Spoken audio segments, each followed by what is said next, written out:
Gente, quem for chegando aí, que for ver a live sobre Santo Ambrósio e o batismo na igreja primitiva, vão chegando e vão sentando aí, porque eu vou começar a fazer a introdução, já que este é um vídeo que ficará salvo lá no nosso canal do YouTube, Descobrindo a Igreja Católica, né?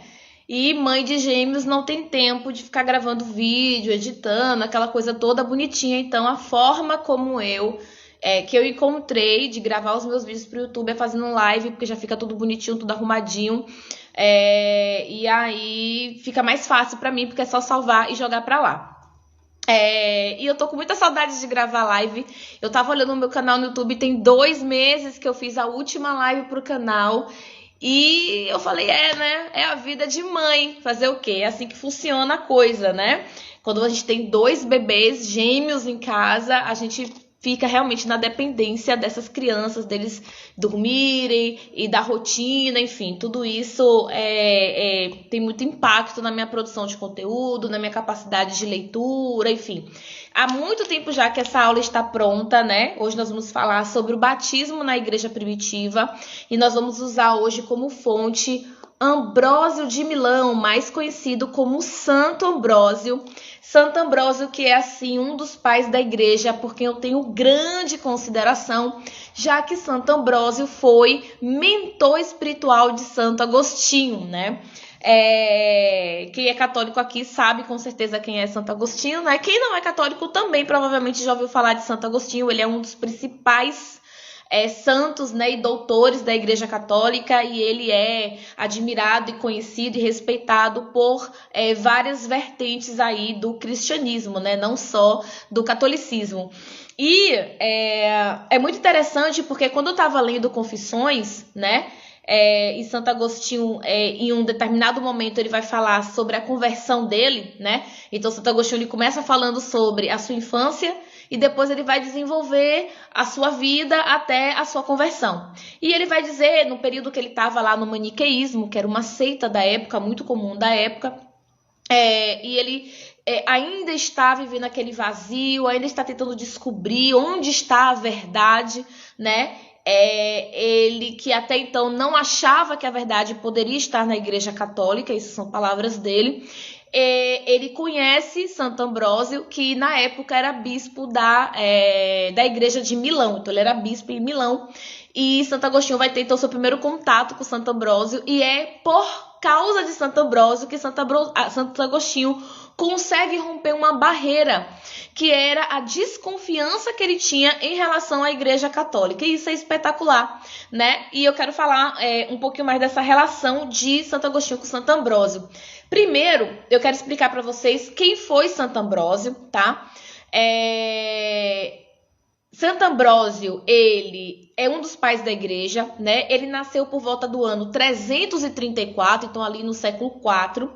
Ele foi catecúmeno, né? Ou seja, ele aprendeu sobre a fé católica em Roma, na época do imperador Simpliciano, né? Ele foi consagrado bispo em 7 de dezembro de 374 e, como bispo, ele se capacitou para a pregação a tal ponto que Santo Agostinho se admirava da sua interpretação alegórica das Sagradas Escrituras.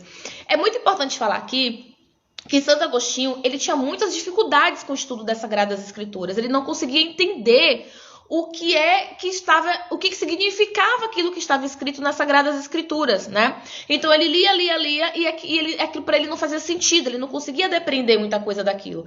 E isso é muito interessante, porque existe hoje uma visão de que do livre exame das Escrituras, né? De que não, basta você pegar a Bíblia e ler, que o Espírito Santo vai te revelar. Pô, então Santo Agostinho não tinha o Espírito Santo, né? E Santo Agostinho ele quebra com isso, porque ele vai dizer: eu li as Sagradas Escrituras e eu não entendi aquilo que eu estava lendo. Não apenas eu, mas também todos os meus amigos. Então era um problema que era do grupo dele, né? Dele e dos amigos que com ele buscavam a verdade, né? E Santo Agostinho fala muito sobre esse processo de busca da verdade.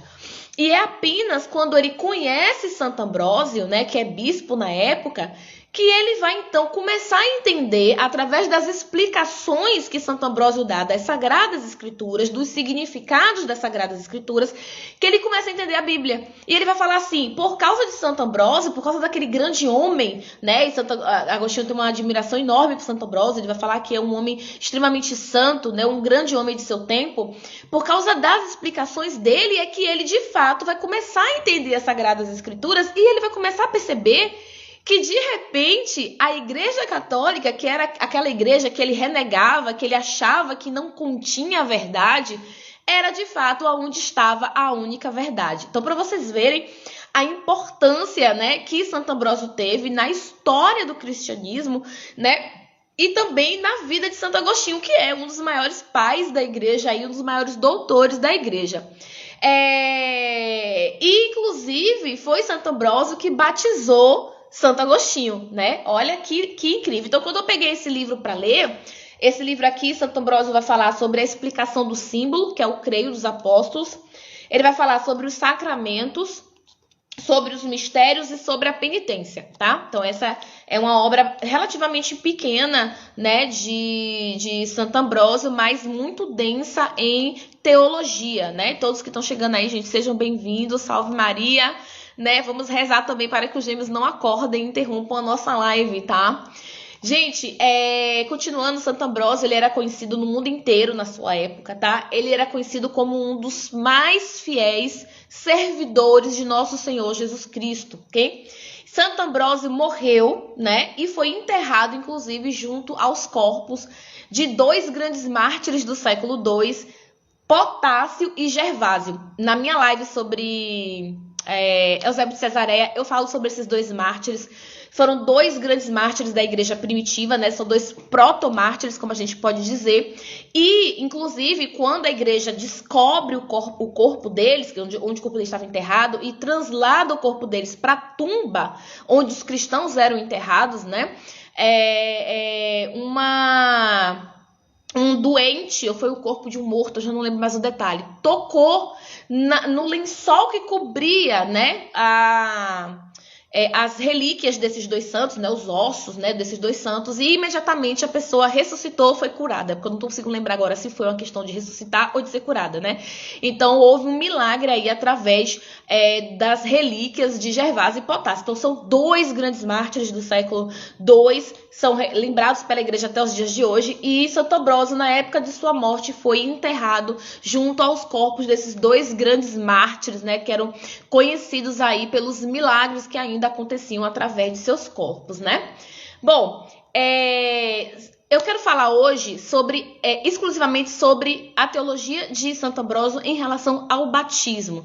Lembrando que a gente está falando aqui do século IV, então é um período muito inicial da igreja, né? É por isso que eu falo igreja primitiva, se bem que a patrística ela abrange 8 séculos, né? Ela vai do século I ao século VIII, e todo esse período é considerado idade antiga, e é por isso que eu uso o termo igreja primitiva, né? Porque era um termo que eu usava muito antes de me tornar católica, quando eu era batista. E particularmente eu gosto muito do tema batismo, porque eu era batista, e como batista eu tinha uma visão bastante diferente, um entendimento bastante diferente dos pais da igreja primitiva, do que era o batismo. Então quem é batista aqui ou já foi batista vai saber que os batistas creem no batismo apenas como um símbolo, né? E não como um sinal da graça de Deus, mas é apenas um símbolo, é uma simbologia.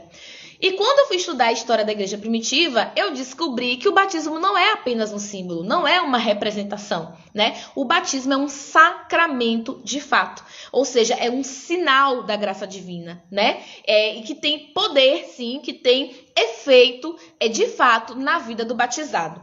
Então, hoje eu vou falar especificamente sobre o batismo em Santo Ambrósio. Depois eu vou fazer uma outra live onde eu vou falar sobre a Eucaristia em Santo Ambrósio. No YouTube, gente, eu já tenho um vídeo onde eu falo sobre o batismo na igreja primitiva. Porém, nesse vídeo que eu já tenho no meu canal, eu reúno o que alguns dos primeiríssimos pais da igreja falam sobre o assunto, tudo aquilo que eles falam em comum, né? Porque na verdade não existe entendimento diferente acerca do batismo entre os pais da igreja. Todos vão defender o batismo da mesma forma, tá?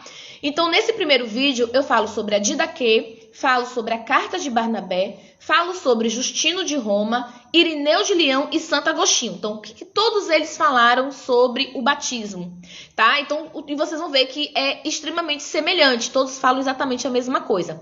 E agora eu vou falar o que fala Santo Ambrósio sobre esse assunto. Então, depois que você assistir essa live, se você quiser se aprofundar mais sobre o tema, vá lá nesse primeiro vídeo que eu gravei, o batismo na igreja primitiva, e você vai ter um ótimo complemento daquilo que eu vou abordar aqui hoje através de Santo Ambrósio, ok? Bom, falando então de Santo Ambrósio, né? O que Santo Ambrósio fala sobre o batismo, né? Primeiro que nessa obra de Santo Ambrósio, ele vai destacar a extrema importância do batismo para a fé cristã, tá? Então, o batismo não é uma opção, não é um complemento da fé, não é tanto faz batizar ou não, né? O batismo tem extrema importância para a fé cristã, faz parte da fé cristã. E Santo Ambrósio é muito interessante porque assim, as pessoas às vezes ficam se perguntando, né? Mas os pais da igreja, o que é mais importante, os pais da igreja ou a Bíblia, né? Como se os pais da igreja falassem de assuntos que não são bíblicos. E uma das características que você vai encontrar nos pais da igreja e que vai fazer você entender muito bem o que é o Santo Magistério e o que é a Sagrada Tradição é que os pais da igreja, eles usam exatamente as escrituras para explicar a sua teologia, para explicar. Então, na verdade, eles pegam as escrituras e explicam as Sagradas Escrituras, vocês estão entendendo? É por isso que a Sagrada Escritura é filha da Sagrada Tradição, né? Porque os pais da igreja, eles usam a tradição para explicar as Sagradas Escrituras. Porque quem são os pais da igreja? São, a maioria deles, sucessores dos apóstolos. Estão falando daquilo que eles aprenderam diretamente dos apóstolos, tá? Então, nesse vídeo anterior que eu falo sobre o batismo, tem um comentário de um rapaz que ele fala assim: seus argumentos são muito bons, mas você não pode esquecer que a Bíblia fala que o batismo é de arrependimento, né? E vem ali citando alguns versículos sobre o batismo, querendo dizer que o batismo é um símbolo. E aí eu respondi, eu falei, olha, não são meus argumentos em primeiro lugar, gente. Eu não falo nada aqui da minha cabeça, não falo nada daquilo de axiologia. Eu falo daquilo que os pais da igreja falam. Eu repito basicamente aquilo que eles estão falando, né? E contextualizo junto com outras informações para vocês. Então eu falei para ele, não é meu argumento, né? São os argumentos dos primeiros cristãos. E outra coisa, eu não sei se você viu o vídeo, porque geralmente essa galera não vê o vídeo, né? Mas está lá toda a base bíblica de tudo que os pais da igreja falam sobre o batismo, né? Então, assim, não tem como falar, porque os pais da igreja não são, e a Sagrada Escritura é mais importante do que os pais da igreja. Não tem como você falar isso, porque os pais da igreja, eles explicam as Sagradas Escrituras, entendeu? Então, assim, eles não estão criando nada que não esteja na Bíblia, nada que não seja bíblico, nada que não faça parte da revelação divina. Então, Santo Ambrósio, ele é bastante alegórico e ele vai usar bastante as Sagradas Escrituras para nos explicar o que é o batismo, assim como todos os pais da igreja vão fazer. Todos vão usar a Bíblia para explicar o que é o batismo e todos vão explicar da mesma forma, tá?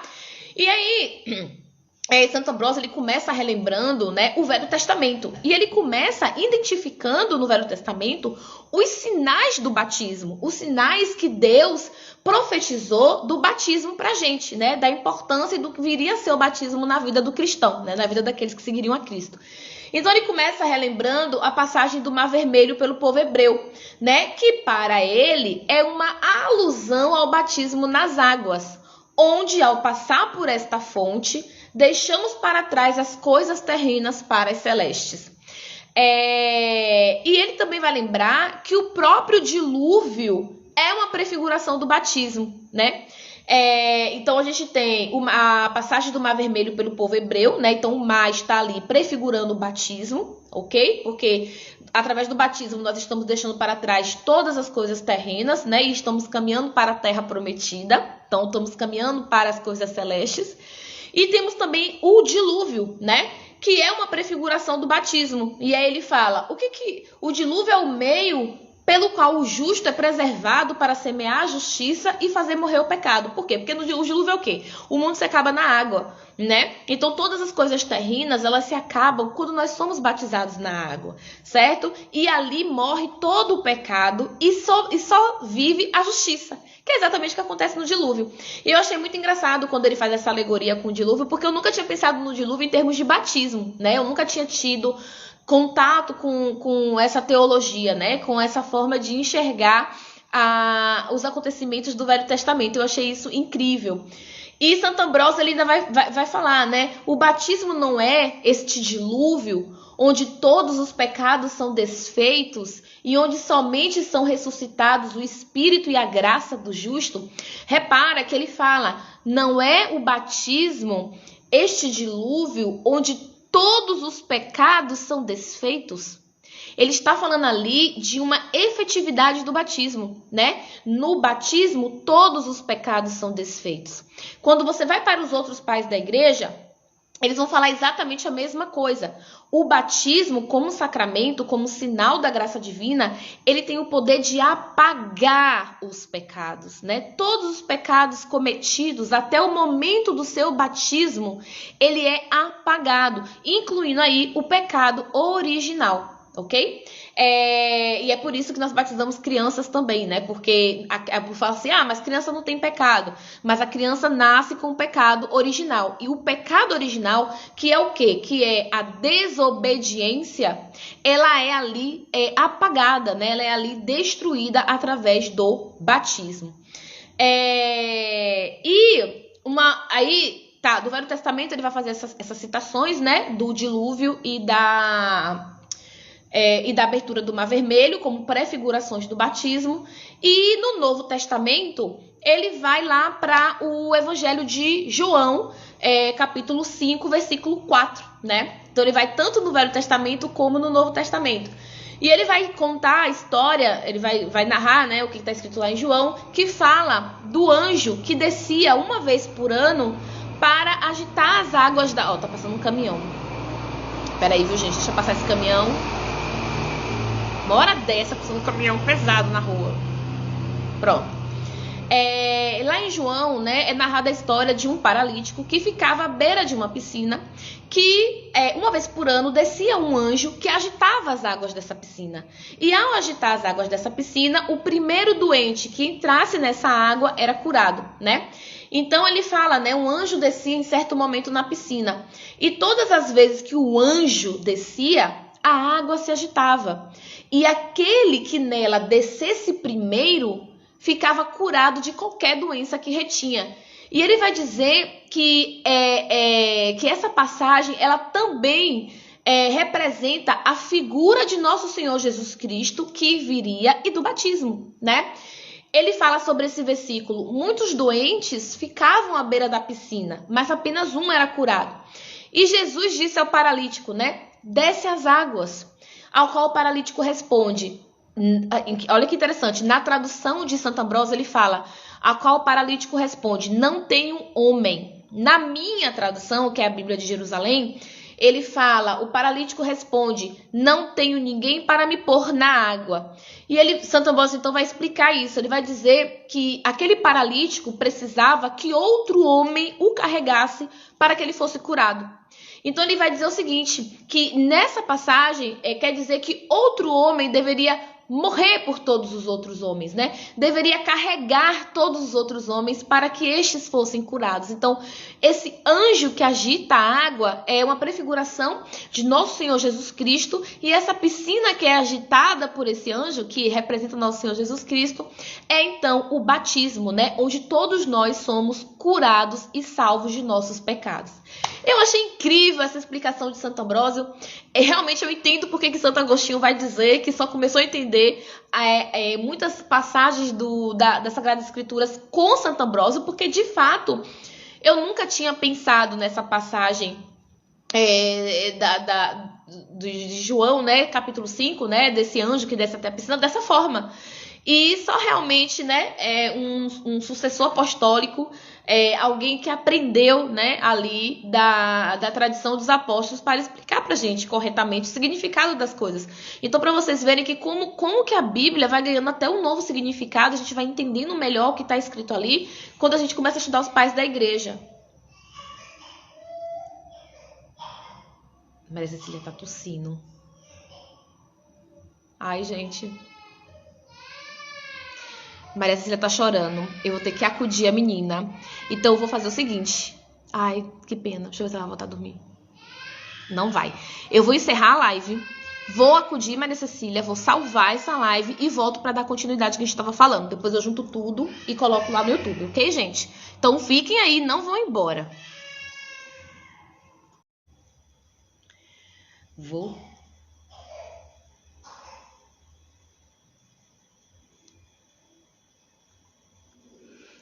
Tá vendo? Um dos motivos pelos quais eu não gravo live ao vivo diretamente no YouTube são os nenéns. Porque não tem jeito, gente. Com neném, e ainda mais agora que eu tô sozinha em casa, Marcelo tá trabalhando, fica complicado. Fazer live é muito complicado com bebês, muito complicado. Mas parece que agora ela dormiu. Bom, acontece, tá, gente? Isso é a minha vida, né? É uma fase que eu tô vivendo e é isso mesmo. Bora que se embora, né? Como diz o ditado. Bom, a todos que estão voltando aí, que tiveram paciência de esperar, né? Vamos dar continuidade, então, à nossa live sobre o batismo na igreja primitiva e Santo Ambrósio, né? Bom, então eu estava falando da piscina, né? Todo mundo já entendeu, acredito eu que todo mundo entendeu. E é incrível como Santo Agostinho realmente passa a entender melhor as Sagradas Escrituras. Ele diz que deve isso à explicação alegórica de Santo Ambrósio, porque realmente assim traz uma nova visão da Bíblia, né? E de diversas passagens que a gente lê e passa, né? Sem conseguir trazer realmente assim todo o seu significado, né? Além disso, além dessa passagem do anjo, né, que vai sacudir a piscina como uma prefiguração de Nosso Senhor Jesus Cristo do batismo, Santo Ambrósio também cita uma passagem de 2 Reis, capítulo 6, né, em que o profeta Eliseu, ele estava com alguns trabalhadores lá no Jordão, né, construindo uma habitação. Quando eles estavam cortando a madeira, um dos servos deixou o machado cair na água, né? E o machado afundou na água. Tá lá em 2 Reis, capítulo 6, para quem quiser verificar. E ele vai dizer assim: Eliseu, então, cortou um pedaço de madeira, né? E jogou-o na água.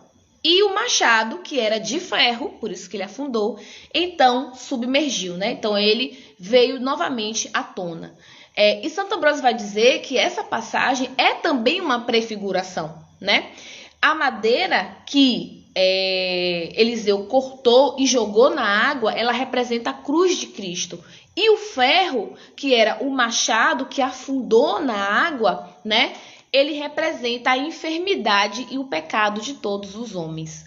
Olha que interessante, né? Eu nunca tinha reparado nessa passagem dessa forma, né? Ele ainda vai citar um outro exemplo que prefigurava o batismo lá no Velho Testamento. Ele vai dizer que prefigurava o batismo e a cruz, porque as duas coisas estão relacionadas, né? Ele vai dizer o seguinte: quando o dilúvio baixou, né? Então vamos voltar lá para o dilúvio, né? Então o mundo se acabou em água, então o dilúvio vai lá e baixa, né? Ele vai dizer que Noé soltou primeiro um corvo. E esse corvo que ele solta, ele não vai voltar, né? Esse corvo ele solta e o corvo não volta. Depois Noé solta uma pomba. E essa pomba, ela voltou com um ramo de oliveira, né?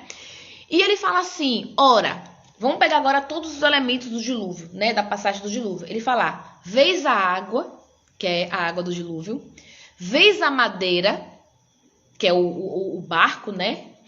Percebes a pomba e duvidas do mistério? Então ele vai dizer: a água é o elemento em que a carne submerge para lavar todo o pecado carnal. Então, estamos falando do batismo. O madeiro é aquele no qual foi pregado o Senhor Jesus quando sofreu por nós. A pomba é o aspecto no qual desceu o Espírito Santo quando Jesus é batizado. E o corvo é a imagem do pecado que sai e não volta, contanto que se conserve em ti a observância e o exemplo do justo. E é incrível incrível essa explicação que Santo Ambrósio dá, né? Da prefiguração do dilúvio e de todos esses elementos, né? Em relação ao batismo. E em relação à cruz também do Senhor. E ele vai falar o seguinte: a água, né? Sem a menção da cruz do Senhor, ela não serve para a salvação futura. Então, a água, só pela água, ela não tem nenhum efeito. Ela não é um sacramento, né? Mas quando esta água é consagrada pelo mistério da cruz, então ela está preparada para servir de banho espiritual e de taça salutar. Então vocês estão vendo que em toda a explicação que Santo Ambrósio dá do batismo, ele não dá o batismo como um mero símbolo, uma mera representação, mas como um sinal efetivo da graça divina, um sinal que lava os pecados, que regenera o indivíduo, né? Que nos faz morrer para os pecados, né? E nos faz nascer para a vida eterna. Ele fala, e aí Santo Ambrósio vai falar, né? Reparem, parece que ele estava adivinhando aí essas heresias que iam surgir sobre o batismo, né? Que falam que o batismo não é um sacramento, que o batismo é um símbolo, né? Enfim, que tanto faz, enfim. Ele vai dizer, se os batismos foram de tão grande valor na figura, quanto mais será de valor o batismo na realidade. Então ele vai dizer, a gente consegue ver o batismo em todo o Velho Testamento, em diversas passagens do Velho Testamento, em diversas passagens do Novo Testamento, ele fala, se o batismo foi tão importante, né, em figura, imagine na realidade. Ou seja, o batismo não é um símbolo, não é, né, uma representação, mas o batismo tem valor efetivo na vida do cristão, né? Então ele vai falar, o sacerdote vem, reza junto à água, invoca o nome do Pai, a presença do Filho e do Espírito Santo, né? E diz, batizemos em nome do Pai, do Filho e do Espírito Santo. Então, gente, o que é o batismo, né? Então, Santo Ambrósio vai dizer o que é o batismo. Ele vai dizer, no princípio, Deus fez o homem de modo que ele não experimentava o pecado, né? E ele também não morria, né? Ele vivia eternamente. Até que o homem comete o pecado e se torna, portanto, sujeito à morte, certo? E ele fala que a intervenção da morte dá fim ao pecado. Então, por que nós morremos? Para que o pecado tenha fim em nossa vida. Tá? Então, esse é o objetivo da morte, é acabar com a intervenção do pecado em nossa vida. E ele fala, para que a graça de Deus continuasse, o homem morreu. O homem então começa a morrer, para dar fim ao pecado. Mas Cristo encontrou a ressurreição, a fim de estabelecer a graça celeste que foi perdido pela fraude da serpente, pelo engano da serpente. Ok? Então, Cristo vai lá e institui a ressurreição. Então, o homem morre, dá fim ao pecado e depois ele ressuscita, né? E aí ele vai ressuscitar para uma vida de graça, né? Uma vida sem mais pecado. E isso só acontece por causa de nosso Senhor Jesus Cristo. Então, ele fala que a morte é o fim do pecado e a ressurreição é a restauração de nossa natureza original. Dessa natureza que não pecava, que não tinha pecado. Certo? E ele fala que para que as insígnias ou a fraude do diabo não prevalecesse neste mundo, então Deus institui o batismo. Então, para vocês verem, olha o tanto de coisa que o batismo significa, né? Para nós dizermos que ele é apenas um símbolo, ok? Então, ele fala que o batismo é um desígnio de Deus, é um sinal de Deus. Então, o batismo é um sacramento que tem efeito efetivo, espiritual na vida daquele que é batizado, né? Então, ele fala, para desfazer a trama do diabo neste mundo, foi encontrado o meio pelo qual o homem vivo morre e vivo ressuscita. A água do batismo é como uma sepultura. Eu achei isso incrível, né? Esse comentário que ele faz em relação ao batismo. E está em completa consonância com todos os outros primeiros pais da igreja, porque todos falam a mesma coisa, tá? E é interessante porque nesse livro aqui, como que eu estou usando, né? Ele vai falar como é que era feito o ritual do batismo nessa época, né? Então ele vai dizer, olha só que interessante, ele vai dizer, primeiro entra o sacerdote, né, e faz o exorcismo sobre a água, ok? Então o sacerdote faz uma oração para que aquela água, que é apenas criatura, que é apenas água, então ela seja aí santificada pela cruz de Cristo, ok?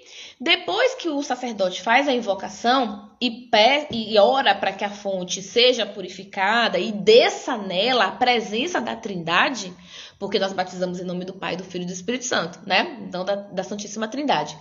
Né? E Santo Ambrósio explica por que Cristo desceu primeiro as águas e só depois desceu o Espírito Santo em forma de pomba.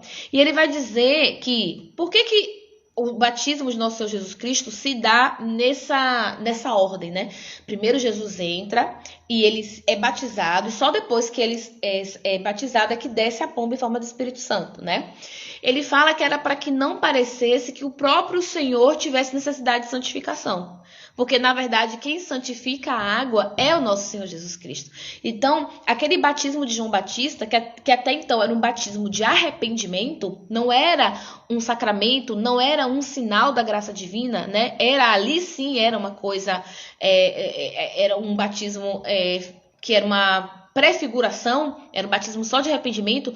Quando Jesus entra na água, então Jesus purifica e santifica essa água, né? E depois que ele entra e purifica e santifica essa água, desce o Espírito Santo. Então tudo isso prefigura o que é o batismo a partir da nova aliança, né? Então o batismo agora é um ato de santificação, não é mais um ato apenas de arrependimento, como falou aquele rapaz que fez esse comentário no meu outro vídeo, né? É agora um ato de santificação, porque o próprio Cristo, então, com o seu batismo, ele santificou a água, porque ele não precisava ser santificado, né? Então, Jesus Cristo não se batizou porque ele precisava se arrepender, mas ele se batizou para que aquela água fosse santificada, né? E ali, então, a gente tivesse, né, esse novo batismo da nova aliança. Então, como é que era o ritual do batismo de Santo Ambrósio? E isso é muito legal porque quando você estuda os pais da igreja, você percebe que os ritos do batismo não são exatamente os mesmos, apesar de terem todos os mesmos elementos e o mesmo significado, tá? Mas, de acordo se essa igreja era oriental ou ocidental, haviam pequenas diferenças na forma do rito. Por exemplo, no rito ocidental, que é o rito romano, né, nós temos o batismo por aspersão e pelo mergulho, né? No batismo oriental, por exemplo, o batismo de Santo Ambrósio, do rito de Santo Ambrósio, que é o... esqueci agora o nome do rito.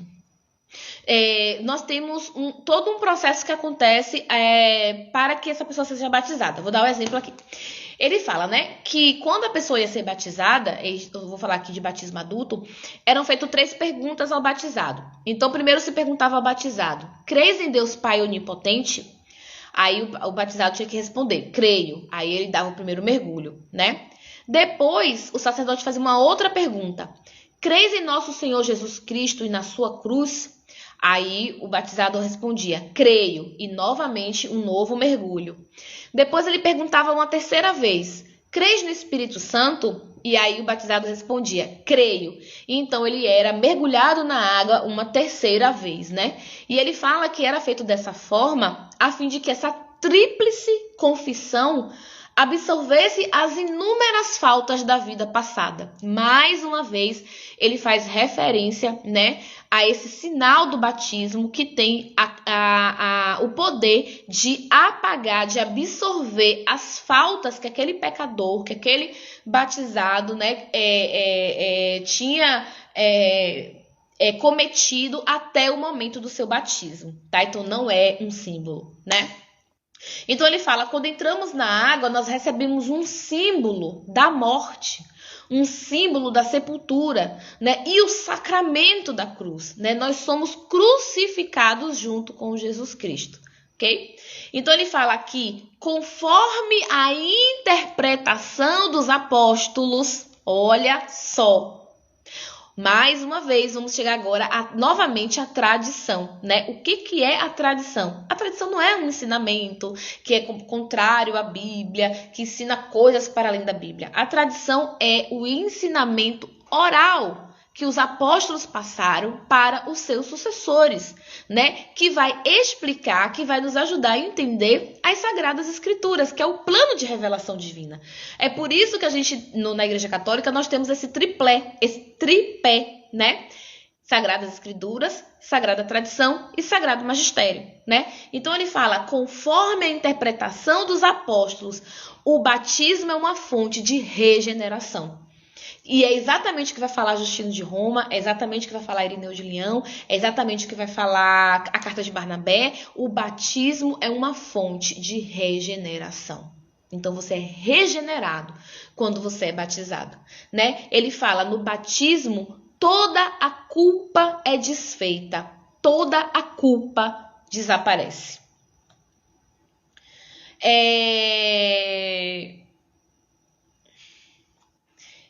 E ele também vai citar o ritual, ele vai contar nesse ritual do batismo, e nesse ritual que ele vai dizer como que é feito o batismo, você encontra as semelhanças com o batismo da Igreja Católica, né? Como que a Igreja Católica batiza e como que é feito o batismo no rito de Santo Ambrósio.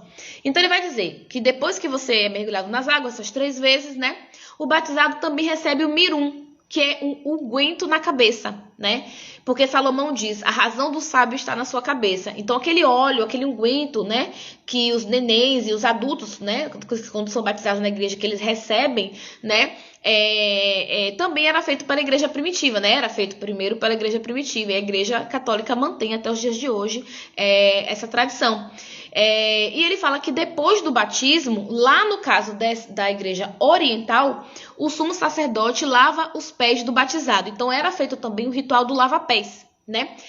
E aí ele faz um alerta interessante, que também vai nos explicar a importância da igreja de Roma, da Santa Sé, como líder de todas as outras igrejas, porque é muito comum que as pessoas questionem a liderança da igreja romana nos tempos da igreja primitiva, que eles vão dizer assim, mas não era a igreja romana, era um conjunto de 3 igrejas, que era a igreja de Alexandria, a igreja de Antioquia e outra igreja que eu esqueci o nome agora.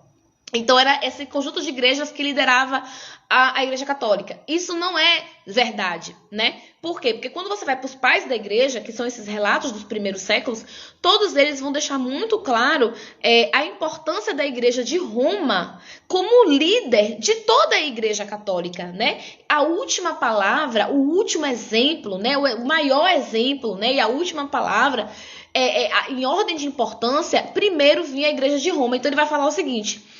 A igreja romana, olha como ele faz questão de fazer esse destaque. A igreja romana não tem este costume de lavar os pés. Realmente é uma diferença de rito da igreja ocidental para a igreja oriental, para a igreja da igreja católica ocidental e igreja católica oriental, tá? Mas, um pai da igreja que chama a atenção... Desculpa, já tô lendo outra coisa, nada a ver aqui. Ele fala, a igreja romana não tem esse costume de lavar os pés, ok?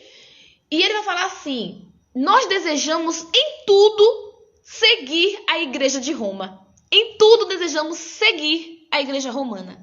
Ele está dizendo aqui que a maior autoridade da igreja católica, da igreja primitiva, é a igreja romana, é a igreja estabelecida em Roma. E aí por quê? Porque aí vai vir o que Santo Inácio de Antioquia falou lá no século I.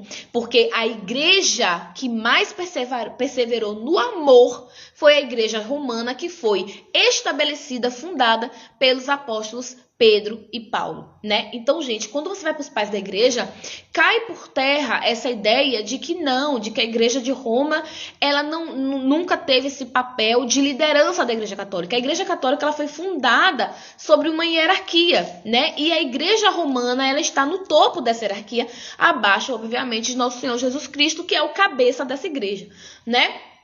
Então ele fala, desejamos em tudo seguir a igreja romana, e ele reforça, porque o apóstolo Pedro foi sacerdote da igreja romana, né? E aí também cai por terra aquela história que muitos pentecostais e batistas, inclusive eu, quando era na época, dizia que Pedro nunca esteve em Roma, que Pedro não morreu em Roma, morreu numa Babilônia, que não era Roma, né?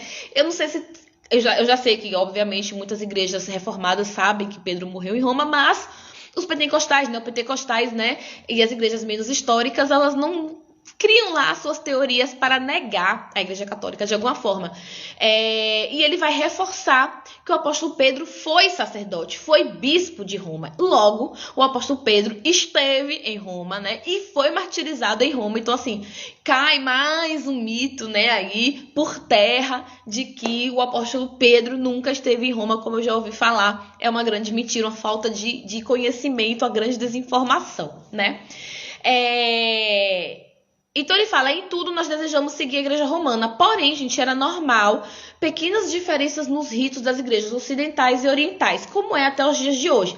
Lembrando que a igreja católica ela possui 6 ritos. Então o rito romano, por exemplo, o rito que a gente tem na missa nova, que é essa missa que a gente vai aqui no Brasil, ela não é o único rito, não é a única forma de ritual que nós temos para adorar a Deus. Tá? Nós temos 6 ritos na Igreja Católica, em que uma parte é um rito ocidental, que é o rito romano, que é o que nós seguimos aqui, e outra parte é o rito oriental, por exemplo, o rito, eu já fui numa igreja de rito bizantino, né, que é aquele que a liturgia foi desenvolvida por São João Damasceno. É um rito oriental, é a coisa mais linda de se ver, sabe? É uma missa extraordinária que tem que na sua base é igual, né? Porque a Igreja Católica ela é una, porém tem pequenos elementos desse rito que são diferenciados. Então é isso e isso fica muito claro quando você vai estudar os pais da igreja, e é normal, porque entra a questão cultural, enfim, entra diversas questões aqui, tá? Mas ele deixa claro que em tudo, né, as igrejas, incluindo as igrejas orientais, queriam seguir a igreja romana, né? Porque o apóstolo Pedro tinha sido sacerdote da igreja romana, né? E Pedro era tido desde sempre pela igreja primitiva como chefe, né, de toda a igreja. Bom, então ele vai fazer aqui uma referência ao pecado original, né? Que vai justificar o lava-pés. Então ele vai dizer que o apóstolo Pedro estava puro, mas devia lavar os pés. Aí ele está se referindo o ritual do lava-pés feito pelo nosso Senhor Jesus Cristo, né, com os apóstolos. E ele fala, Pedro estava puro, mas devia lavar os pés, pois tinha o pecado que vem pela sucessão do primeiro homem, quando a serpente o subjugou e o induziu ao erro. Então ele está falando aqui do pecado original, né, que é esse pecado da desobediência, quando nós somos subjugados pelo diabo, né? Aí ele fala, então nós temos a unção com o unguento, né, que faz parte do ritual do batismo de Santo Ambrósio, lá oriental. Temos o ritual do lava-pés, que não é feito pela igreja ocidental, pela igreja romana, mas é feita pela igreja oriental. Temos o éfata, que é feito pelas duas igrejas, né, que faz parte também do ritual do batismo romano, né, do batismo católico, até os dias de hoje. Não são todos os padres que fazem, mas, por exemplo, o meu padre fez com os meus filhos o éfata. E o éfata significa o quê? Abrir os ouvidos. Aspirai o bom odor da vida eterna, espalhado sobre vós pelo dom do sacramento. Então, o éfata, quando o padre ele faz o éfata, ele sopra, né, no rosto do bebê ou do adulto, né, para que ali se abra, né, os sentidos do batizado, para que ele veja, né, para que ele vislumbre a vida eterna, para que ele vislumbre o poder de Deus em sua vida. Então isso é muito lindo. E eu pedi para o meu padre fazer, e o meu padre fez. O éfata significa abre-te, né? Tá lá em Marcos, capítulo 7, versículo 34. Bom, gente, para a gente encerrar essa live, né? Como eu falei, não é uma live muito comprida, porque eu vou falar só sobre o batismo.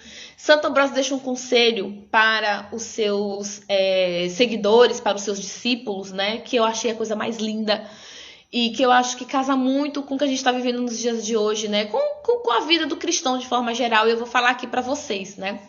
Ele fala assim, é um conselho de Santo Ambrósio, tá? Ele fala, imita aquele peixe que recebeu certa graça menor, né, que recebeu uma graça, pois ele deve ser para ti um milagre. Você está no mar, você está sobre as ondas e você nada sobre as correntes. A tempestade enfurece no mar, os furacões sopram e o peixe nada.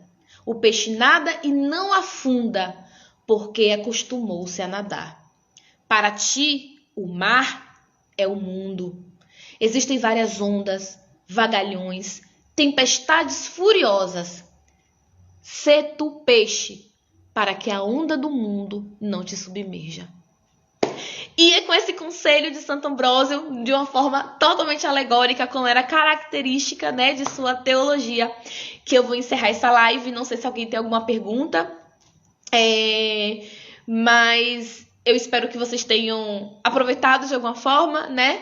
E para quem quiser se aprofundar um pouquinho mais sobre esse assunto, batismo, veja a minha live, Batismo na Igreja Primitiva, que já está disponível no meu canal, Descobrindo a Igreja Católica, no YouTube. Vocês vão ver o que outros pais da igreja falaram sobre o batismo, mas vocês vão ver que existe muita relação entre todos os pais da igreja, né? O que prova que os pais da igreja, gente, não se desentendiam, né? Também tem uma visão aí de que os pais da igreja discordavam entre si, de que alguns pais da igreja, como é que fala? Ai, gente, tô esquecendo as palavras, depois que eu virei mãe eu fiquei péssima nisso. Mas que havia discordância dos pais da igreja. Bom, como alguém que estuda patrística e que já está lá no século, está indo para o século V, né? Eu ainda não encontrei isso, né? O que eu encontro é um desenvolvimento da doutrina, ok? Tô querendo começar a ler a patrística. Qual você recomenda comprar primeiro? Gente, são 2 livros que eu recomendo e fica a sua escolha. Eu recomendo vocês começarem pela História Eclesiástica de Eusébio de Cesareia ou pelos Padres Apostólicos, que é o volume 1 da patrística. Por quê? A História Eclesiástica não é um livro teológico, ele é um livro histórico, onde Eusébio de Cesareia vai nos narrar os acontecimentos da igreja nos 3 primeiros séculos de sua existência. Então é um livro que vai te dar um panorama geral do que estava acontecendo na igreja quando os primeiríssimos pais da igreja começam as suas obras, tá? Então eu comecei por ele e foi espetacular, me ajudou demais, ok? Então, eu geralmente aconselho começar por esse livro. Ou você pode começar pelo volume 1 da patrística, que são os Padres Apostólicos. Por quê? Porque ali está os primeiros sucessores dos apóstolos. Então, você vai ter Santo Inácio de Antioquia, que foi discípulo do apóstolo João. Você vai ter São Policarpo, que foi discípulo do apóstolo João, né? Você vai ter os livros que eram usados pelas igrejas, por exemplo, Pastor de Hermas, que quase entrou no Novo Testamento, que na época, né, fazia parte do cânon que as igrejas usavam, entendeu? Você vai ter a Didaquê, que foi o primeiro catecismo escrito para os cristãos, foi escrito no ano 70, então o apóstolo João ainda estava vivo, então foi bem ali, no auge ali dos apóstolos. Então é onde você vai ter assim, um primeiríssimo contato com os pais da igreja e você vai entender de fato ali, bem na calada mesmo ali dos apóstolos, como é que a igreja estava se desenvolvendo e crendo, né? E é muito bom para você, de cara, você perceber aonde você deve viver o seu cristianismo, né? Bom, é isso que eu queria falar para vocês, né? Então, deixa eu ver se tem alguém aqui. Obrigado por explicar. Sejam bem-vindos, né? Então, tirando esse livro de Eusébio de Cesareia, os outros livros são mais teológicos, né? Então, são livros que vão entrar realmente na questão da teologia dos pais da igreja. Eu estou terminando de ler mais uma obra de Irineu de Leão, mas é uma obra extremamente cristocêntrica. Eu não sei se eu vou fazer live dessa obra específica, porque ela é bastante teológica. E o próximo livro que eu vou ler é Orígenes, que eu já tô assim há anos, né, ansiosa para chegar nesse livro, que é um livro bastante polêmico, que a gente escuta bastante, que na verdade eu acho que o livro não é polêmico, mas as pessoas costumam pegar recortes de Orígenes para dizer, olha, então os pais da igreja não concordavam com tal coisa, assim, querendo jogar contra a igreja católica atual, né? Eu tenho quase certeza que não é bem assim que acontece, né? Mas é isso, gente, fiquem com Deus, foi muito bom fazer essa live, né? Pra galera do YouTube, um prazer rever vocês, né? E em breve eu vou fazer, então, Santo Ambrósio e a Eucaristia, que é outro ponto importantíssimo da nossa fé católica. Então, fiquem com Deus e boa noite. Deus abençoe vocês.